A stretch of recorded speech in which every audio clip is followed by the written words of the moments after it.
السلام عليكم ورحمة الله تعالى وبركاته. أخواتي الكريمات، كي دايرين؟ لاباس عليكم؟ أتمنى إن شاء الله تكونوا في أحسن الأحوال. اليوم البنات جبت لكم فيديو رائع وعلاج فعال يا البنات ديال الكحة أو نزلة برد أو السعال، كل واحد شنو كيقول لي. المهم إلا ضربك البرد وكتكح، هذا علاج البنات نهائي. هنا البنات عندنا حب الرشاش أو حب الرشاد، وهنايا عندنا حبة البركة او السانوج، كل واحد شنو كيقول ليه. لنا في المغرب كنقولوا السانوج والاخر كنقولوا حب الرشاش، كاين اللي كيقول حب الرشاد وحبة البركة. المهم راه معروفه عند العشاب. هادو البنات غادي نصهدوهم واحد شويه في المقلاة. من بعد ما نصهدوهم غنطحنوهم.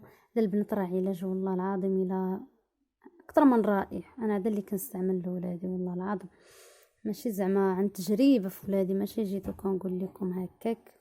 روعه والله قسما بالله يا البنات.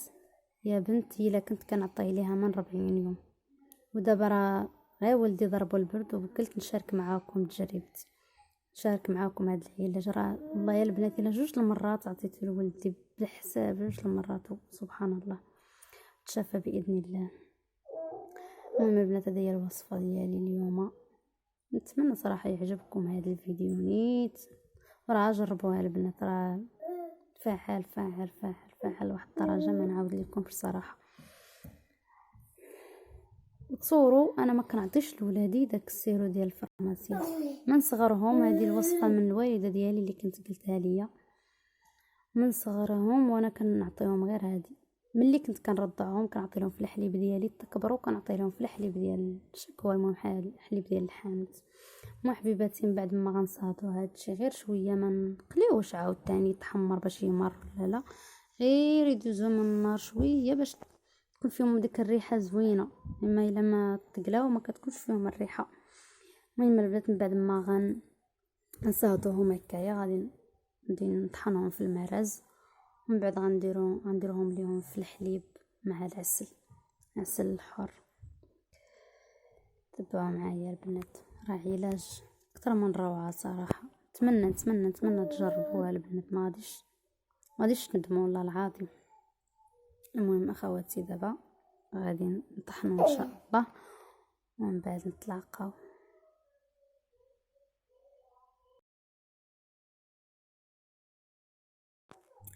اول بنات من بعد ما درتهم، من بعد ما حمرتهم، ماشي حمرتهم، المهم من بعد ما صهدتهم واحد شويه، دابا غادي ندقهم هنايا. المهم البنات دابا راه غير ولدي لاش غنعطيها، ماشي شي حد اخر.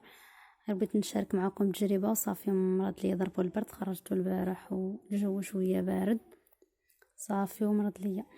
المهم البنات من بعد ما طحنتها دابا خديت الحليب فيضته، دابا حليب طايب، درت مع واحد العاشق ديال العسل الحر. العسل الحر ماشي العادي، لا متوفر عندك لا متوفر بلاش. انا من قبل ما كنديرش لهم العسل، غير دابا كبروا شويه مابقاوش كيشربوا ليا حليب عادي زعما ما حلو شويه ما يشربوش. كنفضل ندير لهم العسل على السكر. درت العاشق ديال السكر ديال العسل الحر. المهم وغندير نص عاشق هكاك ديال هاد الخلطه هذه ديال حب الرشاد والسانوج. والبنات غناخدو طريف هكايا شويه، المهم ما غاديش نكثروا ليهم بزاف.